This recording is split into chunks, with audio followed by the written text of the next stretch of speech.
Ka-Express, malaki ang hype sa international basketball scene ngayon dahil sa pagbabalik ni Kai Sotto sa Gilas, Pilipinas. Isang balitang agad na pinag-uusapan ng mga tagahanga at eksperto dahil posibleng magdulot ito ng malakas na epekto sa mga laban ng Pilipinas kontra koponang Oceania gaya ng New Zealand at Australia sa papalapit na FIBA World Cup Asian Qualifiers. Si Kai Sotto, ang 7'3" center ng Gilas, dati nang naging dominanteng pwersa sa qualifiers, kung saan nagpakita siya ng malawak na kakayahan sa parehong opensa at depensa. Noong FIBA Asia Cup qualifiers, pinangunahan ni Kai Sotto ang Gilas laban sa New Zealand at nagtala ng 19 points, 10 rebounds, at 7 assists sa isang makasaysayang panalo na nagpahinto sa mahaba nilang winless streak laban sa Tall Blacks. Dahil sa ganitong performance, kitang-kita na may kakayahan siyang magpabago ng dinamika ng laro, lalo na kapag kaharap ang mga pisikal at mabilis na kapunan ng Oceania. Ang balitang makakabalik si Kai Sotto sa Gilas ay agad na sumirit sa mga balita at diskusyon dahil ang presence niya sa court ay nagbibigay ng malaking advantage sa loob ng paint, isang lugar kung saan madalas nahihirapan ang Pilipinas kung walang malaking anchor. Mula sa kanyang abilidad na mag-control ng rebounds, mag-block ng tira at magbigay ng scoring sa loob at labas ng paint, inaasahan ng marami na magiging tinik siya sa harap ng mga kalaban tulad ng New Zealand at Australia kapag nagtagpo sila sa qualifiers. Bukod sa kanyang laki at athleticism, nakakatulong din ang versatility ni Kai. Hindi lang siya traditional big na naghihintay sa ilalim. Kaya rin niyang magbukas ng opensa sa high post, magbigay ng precise passes, at mag-adjust ng matchups para sa teammates na mas malapit sa basket o sa perimeter play. Ang ganitong uri ng contribution ay nagbibigay ng mas malawak na options para sa coaching staff lalo na sa mga critical game situations. Para sa Gilas, ang pagbabalik ni Kai Sotto ay hindi lamang storyline kundi isang strategic boost. Ang coaching staff ay mas empowered na maglaro ng mas agresibo sa depensa at mas structured ang opensa kapag may natural rim protectors sila. Sa isang grupo na dati umaasa sa mabilisang transition at perimeter shooting, ang pagdagdag ng isang credible interior force ay maaaring makapagbabago ng outcome laban sa traditionally strong team sa Asia at Oceania.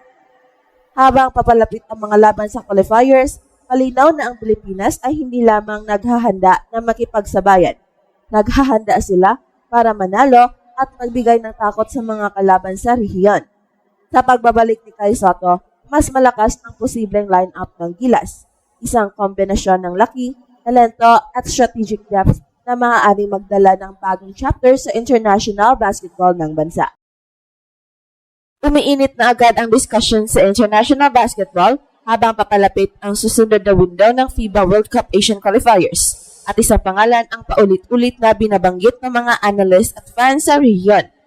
Si Kai Sotto, ang inaasahang pagbabalik ng 7'3" center sa Gilas, Pilipinas ay muling nagbukas ng usapan kung gaano kalaki ang pagbabago sa lakas ng Pilipinas kapag kumpleto ang kanilang pangunahing sandata sa loob. Hindi ito simpleng hype lamang. Ito ay pagbabalik ng isang player na napatunayan na ang epekto laban mismo sa mga kuponang matagal na itinuturing na pader ng Asia, ang New Zealand at Australia. Sa mga nakaraang window kung saan naglaro si Kai para sa Gilas, malinaw ang pattern. Mas maayos ang depensa ng Pilipinas, mas may disiplina ang opensa, at mas may kumpiyansa ang buong lineup sa bawat possession. Ang presensya ni Kai sa gitna ay hindi lang tungkol sa puntos o blocks. Ito ay tungkol sa spacing, rim protection at psychological pressure sa kalaban. Kapag nasa loob si Kai, napipilitang mag-adjust ang mga big men ng Oceania. Mas maagang tulong, mas maingat na drives at mas limitado ang second chance points. Laban sa New Zealand, nakita kung paano nabago ang laro ng Gilas sa loob ng paint. Hindi na basta-basta nakakapasok ang Tall Blacks sa lane at ang kanilang mga big ay napilitang maglaro sa labas ng comfort zone. Ganito rin ang senaryo tuwing kaharap ang Australia. Kahit kilala ang Boomer sa physicality at bilis, nagiging mas komplikado ang kanilang game plan kapag may legit size at timing ang kalaban sa ilalim. Dito pumapasok ang halaga ni Kai Sotto, isang natural deterrent na hindi kayang tubasan ng simpleng one-on-one coverage. Mahalaga ring banggitin na sa ilalim ng sistema ni Coach Tim Cone, mas lumalabas ang basketball IQ ni Kai. Hindi na siya basta nakaposte at naghihintay ng bola. Ginagamit siya bilang hub sa opensa, screener na may threat, at last line of defense sa depensa. Kapag siya ang anchor, mas nagiging agresibo ang perimeter defenders ng Gilas dahil may tiwala silang may sasalo sa likod. Ito ang dahilan kung bakit mas nagiging buo ang laro ng Pilipinas kapag present si Kai sa lineup. Ang pagbabalik ni Kai Sotto ay dumating sa timing na kritikal para sa Gilas. Ang target ay hindi na lamang ipagsabayan, kundi magtala ng panalo laban sa Oceania teams. Isang bagay na dati itinuturing na halos imposible. Ngayon, iba na ang usapan.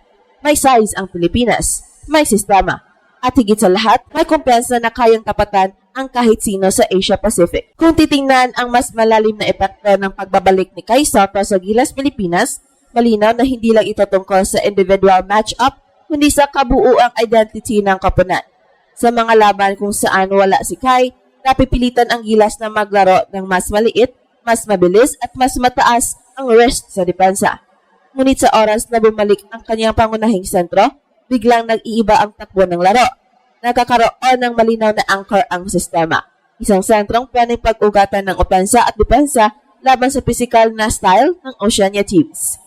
Isa sa pinakamalaking takot ng New Zealand at Australia ay ang one-on-one coverage kay Kai Sotto. Sa kasulukuyang landscape ng Asia Pacific basketball, nakaunti ang kayang tumapat sa kanya ng mag-isa sa loob ng paint. Kapag pinilit ang single coverage, mataas ang tsansa ng easy basket, foul trouble, or collapse ng depensa. Kapag naman nag-double team, automatic na bumubukas ang opensa ng Gilas. May kick-out passes, may open threes, at may cutting lanes para sa mga guards at wings. Ito ang eksaktong senaryo na gustong-gusto ng coaching staff ng Pilipinas. Bukod sa opensa, mas ramdam ang presensya ni Kai sa depensa.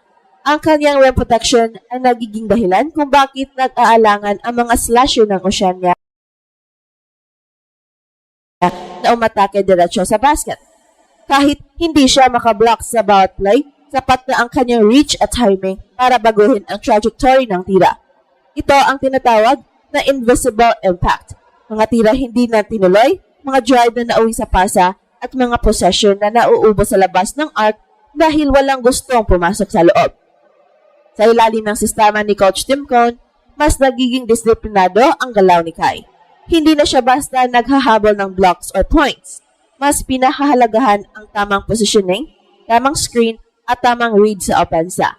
Ito ang klase ng maturity na delikado para sa kalaban. Kapag ang isang 7-3 player ay marunong maghintay, magbasa at mag-desisyon, mas nagiging mahirap siyang pigilan kaysa sa isang purong scorer lamang. At ito ang Express Info kung saan bawat kwento ginulat ang mundo. Don't forget to like and subscribe.